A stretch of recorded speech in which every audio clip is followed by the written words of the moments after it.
Bonjour Renaud. Bonjour Joël. Ça va bien? Ça va super. Alors, première information pour débuter cette revue de presse. Donc, après la formation du gouvernement, le Premier ministre avance lentement mais sûrement. Oui, c'est ce qu'indique le matin, selon le confrère, 10 jours à peine après la mise en place de l'équipe gouvernementale.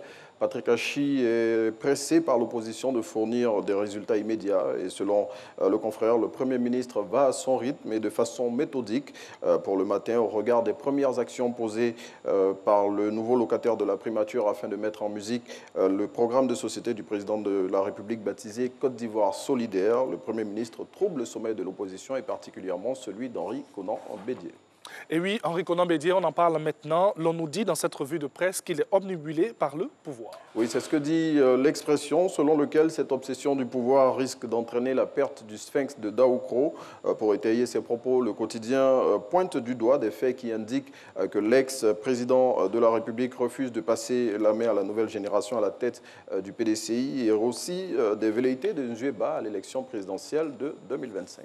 Et on continue de parler du président du PDCI RDA, dont la succession donne lieu à de farouches oppositions. C'est ce que révèle le Patriote. Selon le quotidien proche du Rassemblement des Oufouettistes pour la démocratie et la paix, plusieurs clans s'affrontent au sein du parti septuagénaire pour la succession d'Henri Konan Bédié au moment où celui-ci décidera de rendre le tablier. Et à en croire le confrère, certains au sein du plus vieux parti n'arrivent plus à contenir leurs ambitions et cette situation met le parti de feu Félix Houphouët-Boigny dans un embarras total selon le Patriote. Et le Nouveau Réveil, lui, tente de comprendre le conflit qui oppose deux ténors du PDCI. Oui, et c'est avec cette interrogation, Guy Kahué et Ouman, qu'est-ce qui se passe au juste? Le confrère tire la sonnette d'alarme devant le conflit larvé qui oppose le clan du secrétaire exécutif en chef du PDCI RDA et celui de Bernard Eouman, directeur de cabinet par intérim d'Henri Konan Bédié.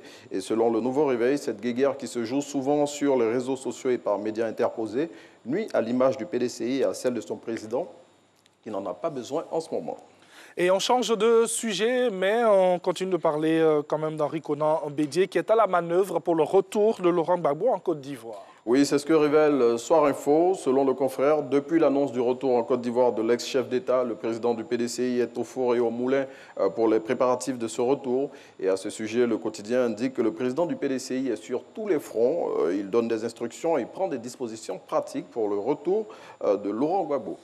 Élection des députés en Côte d'Ivoire. La campagne des législatives partielles est ouverte depuis ce mardi à minuit. Oui, tout à fait. Les élections législatives de la circonscription numéro 97, Harikoka, Niakara-Mandougou et Tortilla, communes et sous-préfectures qui n'avaient pu se tenir le 6 mars dernier en raison du décès de la candidate suppléante du candidat titulaire Guy Bessongui Ndatien Koni vont finalement avoir lieu ce samedi 24 avril 2021 dans la dite circonscription. Et selon l'intelligent d'Abidjan, deux des candidats qui étaient en lice se sont retirés de la course. Un autre sujet donc dans cette revue de presse, paiement des stocks des arriérés des fonctionnaires. Gnagna Zadi annonce de bonnes nouvelles. Oui, les fonctionnaires ivoiriens ont le sourire en ce moment car le paiement des arriérés de salaire qui leur était dû par l'État de Côte d'Ivoire depuis quelques années est en cours. Débutée depuis 4 mois, cette opération a permis d'épurer le passif de l'État ivoirien vis-à-vis de plus de 22 000 fonctionnaires en activité ou à la retraite. Et satisfait de cette opération, Gnagna Zadi, président de la plateforme des organisations du secteur privé et public de Côte d'Ivoire, fait le bilan de cette opération et annonce des perspectives heureuses pour les fonctionnaires. 8e information, délivrance des nouvelles cartes d'identité. Le Patriote propose un reportage sur la galère des requérants. Oui, tout à fait. À compter du 30 juin 2021, les anciennes cartes nationales d'identité ne seront plus valides. Et à l'approche de cette date fatidique, les personnes qui se sont faites enrôler ne savent plus où donner de la tête car bon nombre d'entre elles n'ont pas encore récupéré leur nouvelle CNI. Et pour tenter de comprendre pourquoi le processus de récupération de ce précieux document est si complexe, le Patriote a réalisé un reportage à retrouver dans son numéro de ce mardi 20 avril 2021. Les semaines avancent et nous constatons bien l'arrivée prochaine de la grande saison des pluies qui trouble le sommeil des populations de la rue Ministre. Nous sommes à la Riviera Palmeraie. Oui, et les habitants de ce quartier qui est situé ici dans la commune de Cocody ont la peur au ventre à l'orée de la grande saison des pluies.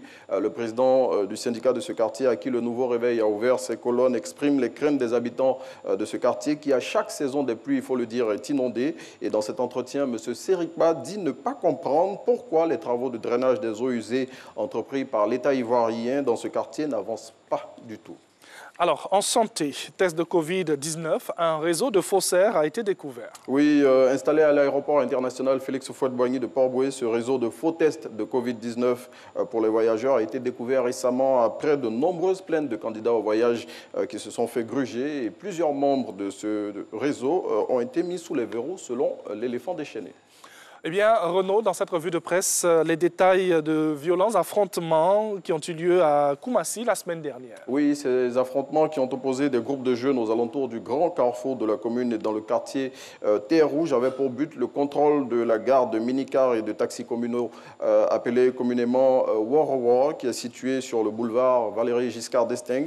Et ces affrontements entre bandes rivales qui ont duré plusieurs jours ont enregistré de nombreux blessés graves à la machette, selon Soir Info.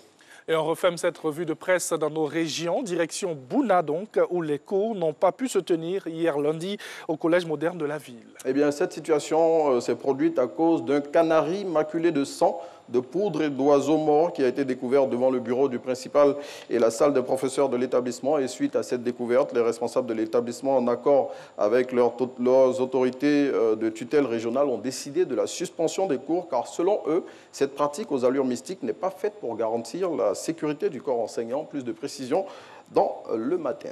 Et je sais qu'il y en a qui étaient très contents, hein, les élèves, les étudiants, oui, les élèves et tout. De ne pas avoir eu cours. Oui.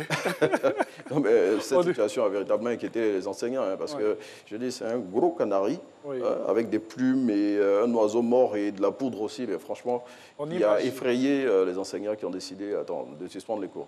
OK. Parce que pour si eux, ça n'a rien de pédagogique, ça. Si c'était vous, devant votre bureau, ce genre de canari? J'allais le retirer tranquillement et puis rentrer dans mon bureau. OK. Encore en duo ou pas? Le feu, Merci beaucoup, Renaud.